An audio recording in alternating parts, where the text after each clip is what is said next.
momen-momen seperti ini kita sudah hampir memasuki separuh kedua bulan Ramadan, yang mana di ujungnya nanti kita ada kewajiban zakat fitr atau yang biasa kita sebut dengan zakat fitrah, yang boleh dikeluarkan di awal atau didahulukan. Nah, biasanya masjid-masjid mulai mengordinir pengumpulan zakat fitr pada pertengahan bulan Ramadan atau memasuki tanggal 20 atau 10 hari terakhir, biasanya seperti itu. Nah, oleh karena itu penting kiranya bagi kita untuk mengedukasi diri terkait dengan ibadah zakat, di mana ibadah zakat ini sebagaimana kita ketahui adalah salah satu rukun Islam yang dengan ibadah inilah keberagamaan kita dibangun.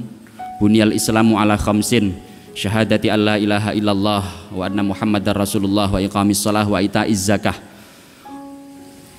wa hajjil baiti wa shaumi ramadan.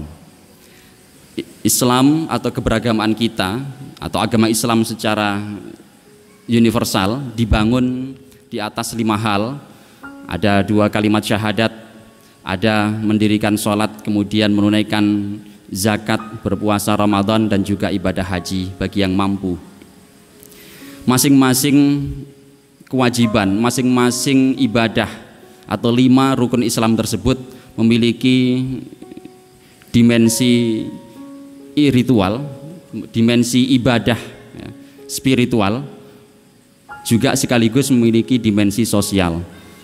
Dengan syahadat kita menjadi bersaudara, dengan sholat juga demikian, kita bisa mencegah, menghentikan perbuatan-perbuatan keji, kemungkaran, kemaksiatan kalau kita dirikan sholat itu dengan baik, sehingga kita juga bisa tumbuh bersama-sama, bersosial dengan baik ya, bersama dengan saudara-saudara kita.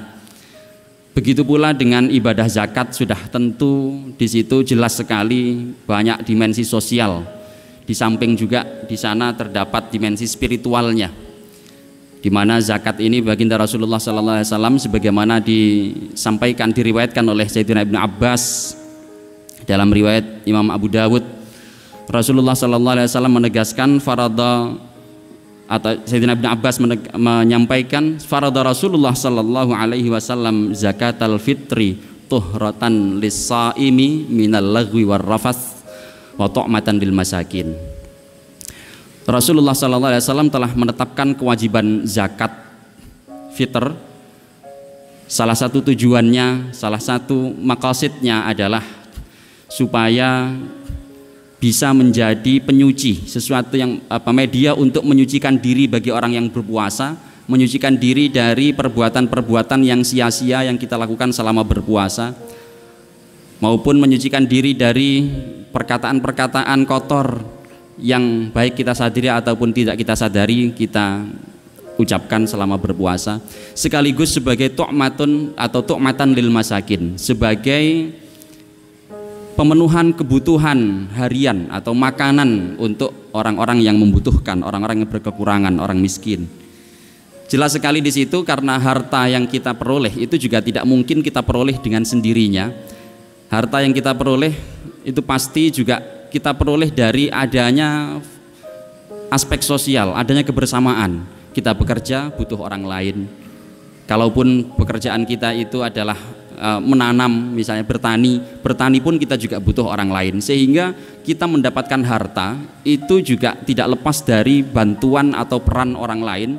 Kalau demikian, maka ketika kita mendapatkan harta tersebut, maka di situ kita juga ada tanggung jawab sosial, tanggung jawab moral untuk berbagi dengan sesama kita.